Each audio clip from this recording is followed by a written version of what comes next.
The year of 1960 was the first time in which the state of Hawaii was contested in a presidential election, after its recent admittance to the Union the previous year. As with the nationwide election, this contest was close, with October polling not necessarily indicating any clear favourite candidate among Hawaii's populace. After Election Day came, the victor was not immediately any more clear. Early reports from local Hawaiian newspapers indicated that the state had been won by Kennedy. However, after just over a week of internal struggle, including an initial audit of the ballots, it was finally declared that the state had been won by Vice President Richard Nixon, with a lead of only 141 votes. Almost immediately, Hawaiian Democrats began their work on petitioning for a new recount.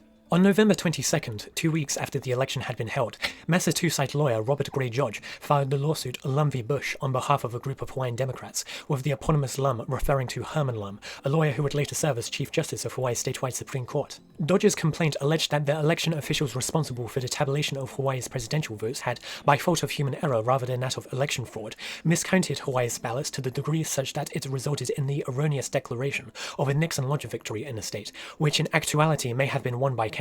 Among the errors alleged was the failure to count more than 1,000 ballots, a number far greater than Nixon's perceived winning margin. Dodge requested that there be a court-ordered recount of the presidential ballots within the precincts wherein tabulation errors were alleged. On December 13th, Dodge's wish was granted. After hearing the case on the day prior, Ronald B. Jameson, the presiding circuit court judge, ordered that the presidential ballots of a number of the respective precincts that were requested be recounted over the following weeks. Nixon's lead over Kennedy would narrow over the coming days. On the 15th, Nixon led by only 38 votes. 2 days later, Kennedy overtook him by 21.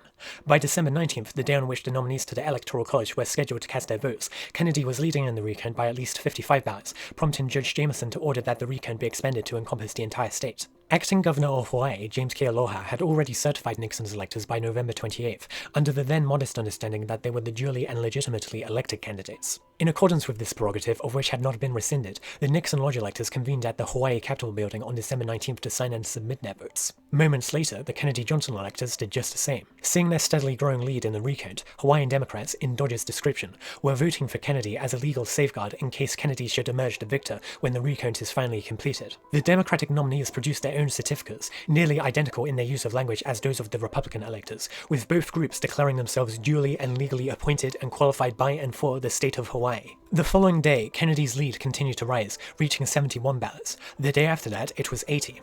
By December 27th, Hawaii's recount had been completed, with Kennedy securing victory by 115 votes.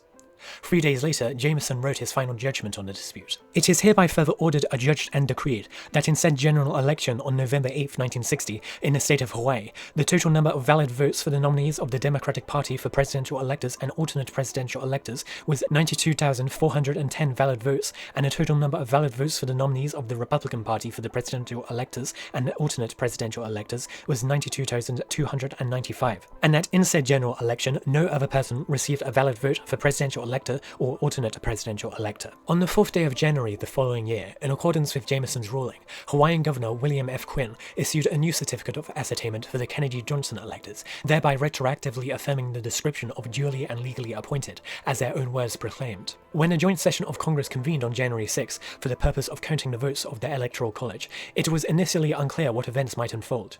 Vice President Nixon, in his role as President of the Senate, was the individual tasked with presiding over the counting of the electoral votes of the several states. In case of the scenario that Nixon would attempt to have counted his own electoral votes that were previously approved by Acting Governor Kealoha on November 28th, folders of documents containing pre-prepared arguments for an objection to this action were brought to the Senate floor by Hawaiian Democratic Representative Daniel Inouye and Hawaiian Democratic Senator Orrin Long. Hawaii's Republican Senator Hiram Fong did not plan to object to the certification of Kennedy's votes, nor support the certification of the Nixon Lodge votes. When the moment came, Nixon announced to the joint session, "The chair has received 3 certificates from persons claiming to be the duly appointed electors from the state of Hawaii. The chair will hand these certificates one at a time to the tellers, who will read the certificates and the attached papers in full."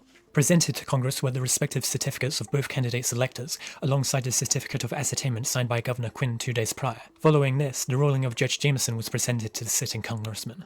Nixon continued, "The chair has knowledge and is convinced that he is supported by the facts that the certificates from the Honorable William F. Quinn, Governor of the State of Hawaii, dated January 4th, 1961, received by the Administrator of General Services on January 6, 1961, being Executive Communication Number 215 of the House of Representatives, properly and legally portrays the facts with respect to the electors chosen by the people of Hawaii at the election for President and Vice President held on November 8, 1960. As read from the certificates, William H. Heen, Delbert E. Metzger, and Jenny Wilson were appointed as electors of President and Vice President on November 8, 1960, and did, on the first Monday after the second Wednesday of December 1960, cast their votes for John F. Kennedy of Massachusetts for President and Lyndon B. Johnson of Texas for Vice President. In order not to delay the further count of the electoral vote here, the Chair, without intent of establishing a precedent, suggests that the electors named in the certificate of the Governor of Hawaii dated January 4, 1961, be considered as the lawful electors from the state of Hawaii. If there be no objection in this joint convention, the Chair will instruct the tellers, and he now does, to count the votes of those electors named in the certificate of the Governor of Hawaii dated January 4, 1961, those votes having been cast for John F. Kennedy of Massachusetts for President and Lyndon B. Johnson of Texas for Vice President. There were no objections to the certification of Kennedy's votes, and as such, Vice President Nixon proceeded to preside over the certification of his own election loss in the state of Hawaii and of the several other states. This is the first time in 100 years that a candidate for the presidency announced the result of an election in which he was defeated and announced the victory of his opponent. I do not think that we could have a more striking and eloquent example of the stability of our constitutional system and of the proud tradition of the American people of developing and respecting and honoring institutions of self-government. To John F. Kennedy and Lyndon Johnson, who have been elected President and Vice President of the United States, to extend them those best wishes and to extend you those best wishes as all of you work in a cause that is bigger than any man's ambition, greater than any party. It is the cause of freedom, of justice, and peace for all mankind.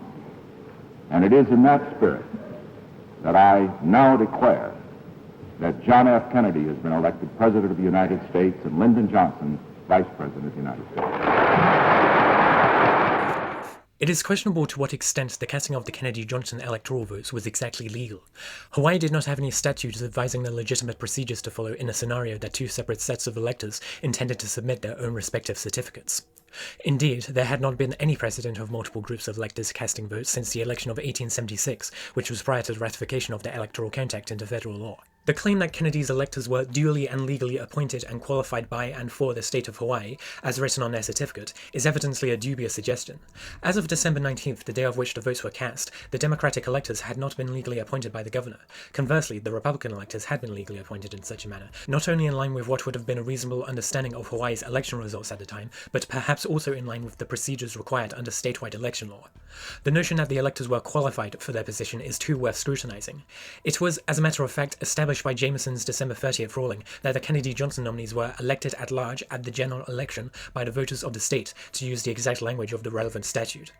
On December 19th, however, the ruling was yet to be announced, and furthermore, the ballots had not yet finished being recounted. Although it would be a reasonable prediction to believe that Kennedy would prevail by the final tabulation, it too could be entirely possible that those uncounted votes would flip back towards Nixon. For the electors to have felt such confidence in their status as qualified so as to print it in the manner of which they did on their certificate is a supreme example of legal recklessness.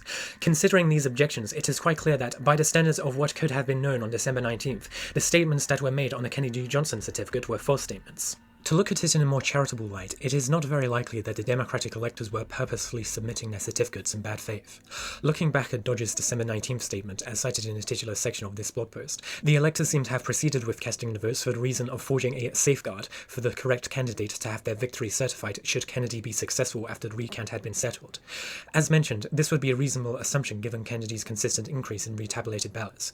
There is further no evidence to suggest that the Hawaiian Democrats or the Kennedy-Johnson campaign would attempt to have these votes counted on January 6 should Nixon prevail after the recount concluded.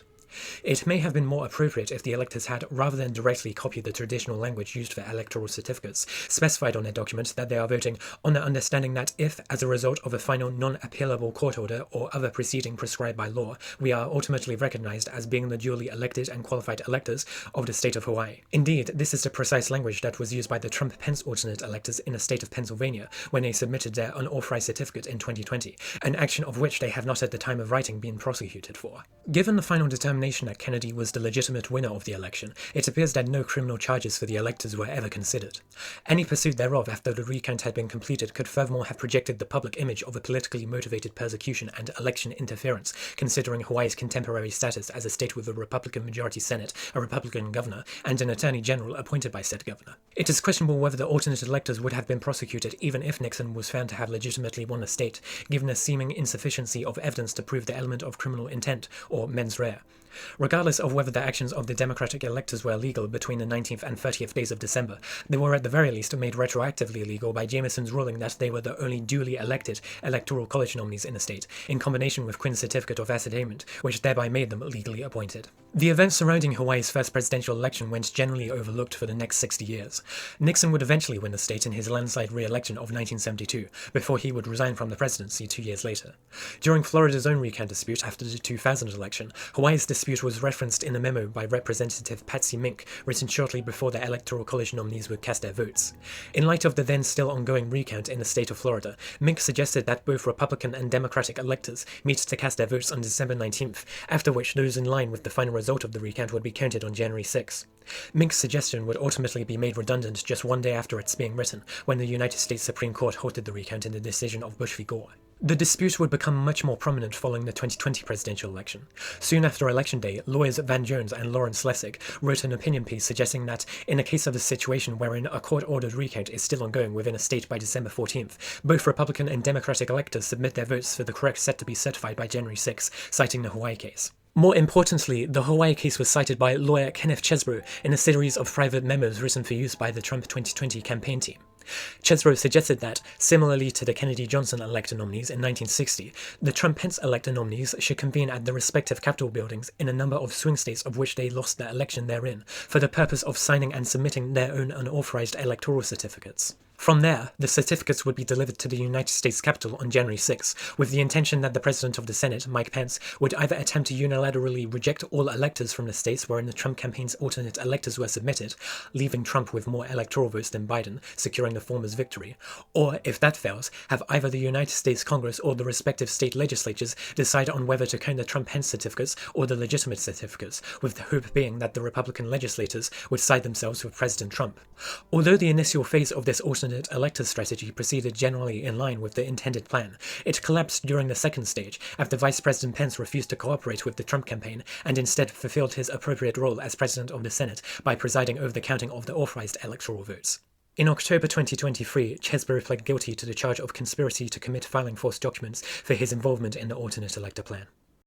How do you plead to count 15, conspiracy to commit filing false documents in indictment number 23-SC-188947? Guilty. Have you and your attorney signed that indictment? Yes. Thank you for watching this video. If you are interested in hearing more about Chesbrough's alternate elector plan, I have created a full audiobook of the legal memos he wrote to explain it. In addition, I have written a comprehensive essay analyzing these memos and critiquing the arguments they present. That being said, thanks again and farewell.